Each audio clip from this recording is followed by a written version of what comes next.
Um, dois, três e já! Como Davi, eu quero adorar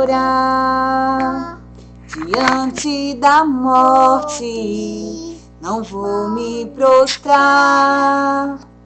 Ele adorou naquela situação, depois que o filho morreu. Será que pode ser assim nos dias de hoje? Mesmo na decepção, Deus achar um adorador. E é muito difícil, na provação louvar, abrir mão da própria dor. E o adorava.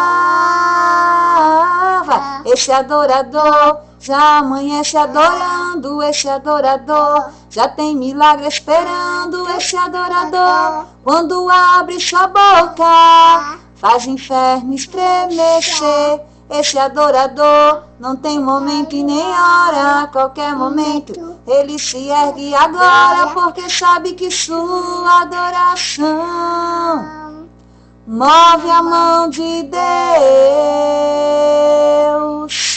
Ele entrou no templo para adorar, deixou seu luto, deixou seu lar.